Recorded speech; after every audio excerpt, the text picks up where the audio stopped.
Hi everyone and happy March!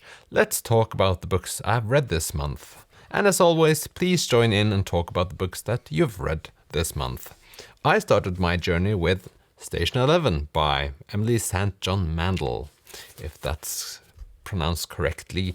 It's about the collapse of civilization and what happens next. And also about art. Or at least it's about people that like art in general. And this made me think that I do not like YA novels anymore, because this surely feels like a YA novel. And I've started thinking why. I do not exactly know why at this point. I just know that some topics irritate me, or it irritates me the way they talk about being young and feelings you have when you're young. It's not like this happens a lot during this read, but the times it occurs, it makes me frustrated.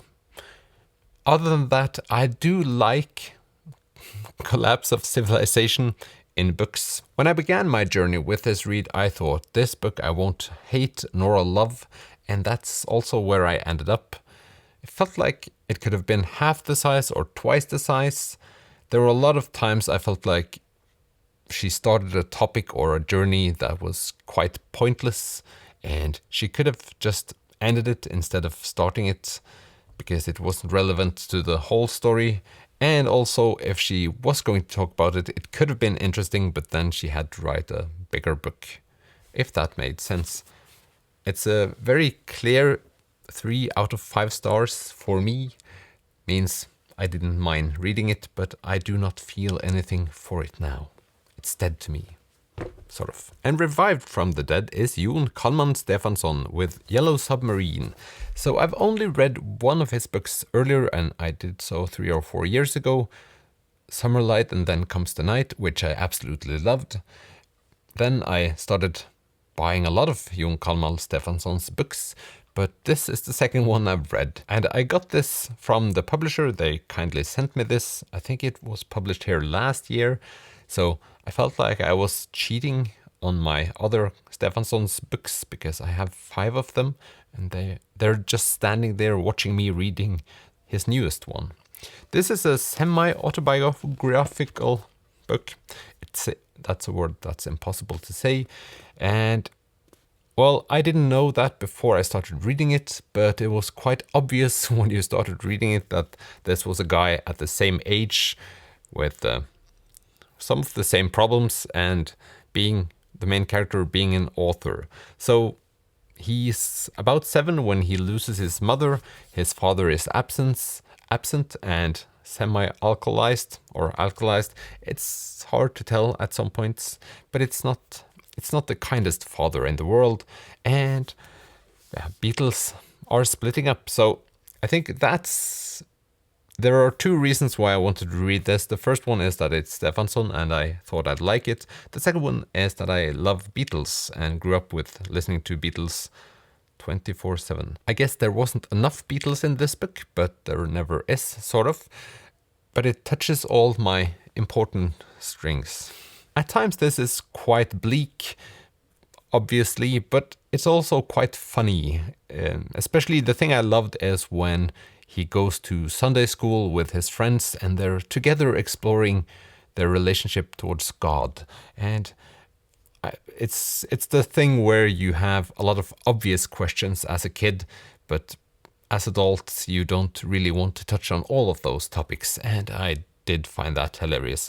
He also has an encounter with Paul McCartney that goes like back and forth throughout the novel, which I felt was a little bit psychedelic, a little bit Lucy in the Sky with Diamonds, sort of. But I did really enjoy it. I feel like Kalman Stefansson is the perfect example of an author where the language feels very, very much accessible at the same time as I feel intellectually stimulated. It's a clear difference to me reading this and Station 11, but they're the same kind of easy read, and that baffles me at times. I do feel the same with Murakami and also Fredrik Backman. Maybe he's a bit on the lighter side. he talks about serious topics in this book, but still very entertaining. And I have pledged to myself that I will read another one of Stefansson's books this year. So do hold me accountable to my promise to myself, for myself. My next read was Gone with the Wind by Margaret Mitchell, and a special thanks to Jake who recommended these books. Without you, I would not have read these at all because I thought they would be boring. I even thought they would be boring when I picked them up this time, but they were absolutely fascinating. We're in the US, it's Civil War, and we're in the southern states, and we meet a bunch of garbage people, or a bunch of people that are just not lovable at all. And that is why I loved these books, or this book. Our main character, Scarlett O'Hara, is a spoiled brat, and she's sort of discovering how the real world works, but in her own way. So she's still an asshole, like, throughout the novel.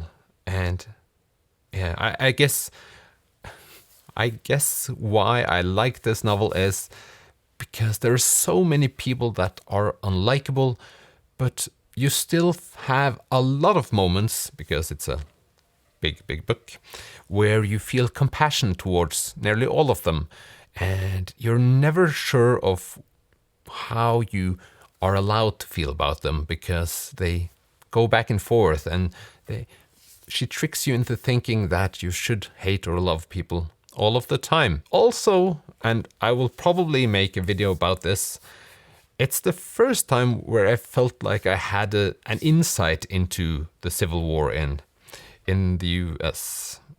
I've watched a bunch of movies, I've read books where this has been a topic, but I've never felt like I understood it the way I understood it when reading this book. I know it has a lot of criticism for being like Southern friendly, but that's very obvious when you read it. It's not like it's sort of every slave we have is just so happy and glad to be working for us, and they never have struggles because we're always kind to them. Yeah, it's fascinating. I think I'll end it there since I'm considering making another video about these books, but just an impressive piece of work, and how it kept my attention with being the book that it is just, yeah, really impressive. So yeah, happy I read it. Earlier this month, I've made a video about Norway's most famous books and authors, and this is both of them. It's Shyness and Dignity by Dag Solstad, a name constantly popping up when talking about the Nobel Prize for Literature from our side. And this book is about a Norwegian teacher that has like this realization while doing a class about The Wild Duck by Henrik Ibsen. On his way out from this class, he's not attacked, but there's this incident that makes him think that he'll never return.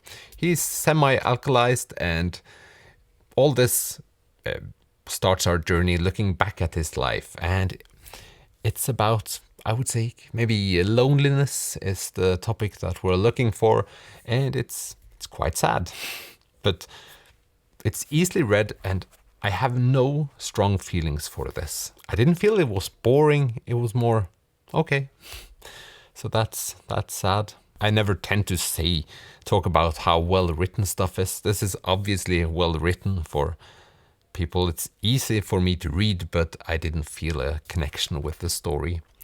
But at least I've read a Dag Solstad novel, and I now know what it's all about, or I know several of his books without having read them, but now I feel more prepared to talk about it, even though I can't at this moment, so that's quite contradictory, maybe. I guess I'm quite happy with the books I've read this month, all in all. Gone with the Wind blew me away, and yeah, Yellow Submarine I did also quite enjoy. It re-sparks my interest in Stefansson, and I think that will be worthwhile reading another one of his books. I do not feel like I'm in like a prolific state of reading these days, but I'm doing my best. I hope it picks up. I hope I find books that I'll just truly love. We'll hope that happens. If you have suggestion for books, please shout them in my comments. I am thinking maybe I'll do a thing this year where I only read the books I've standing in my shelf. Have not yet decided. I think I have roughly about 200 books that I haven't read. I'm always fascinating when watching other people's channels and they have like a small cart of 10 books they haven't read. And they're like, oh, too many books that I haven't read. And I can't relate. Or I can relate, only that I have quite a few more. So maybe one of my videos coming up will be about me trying to get rid of the books I know I'll never read. Each time I watch my shelves, I think of all the books I have standing here as bad because I've had them standing here for such a long time. As with Gone with the Wind, it's been in my possession for about 2 years, but I've never read it before now, and then sort of I degrade my books in my shelves in my mind. Did that make sense? It's like when you buy a new book, it's always, a new book. That's a good feeling, but having them standing there for a prolonged period of time, it makes them less worthy. And I need to do something about that. So either I'll get rid of some of them or I'll just have to read them all, which is what I'm thinking about these days. So there you have it, my thoughts. If you have a book you would like to recommend me, please comment below and share with the rest of us. If you want, these days it's gone 3 weeks since last time I published a video. So what happens when you take a little bit of a break? People start commenting on your book reviews, because the book reviews are the things, or are the videos that people are viewing. And since the classics are more popular than other books, they always start commenting on my classic reviews, and it's always like, you suck. And that's quite entertaining. So you're welcome to say I suck in this comment section as well, because comments are positive for my channel, I guess. So anyway, I hope you have had a terrific February. I hope you have a wonderful March, and I'll see you in the next one. Bye.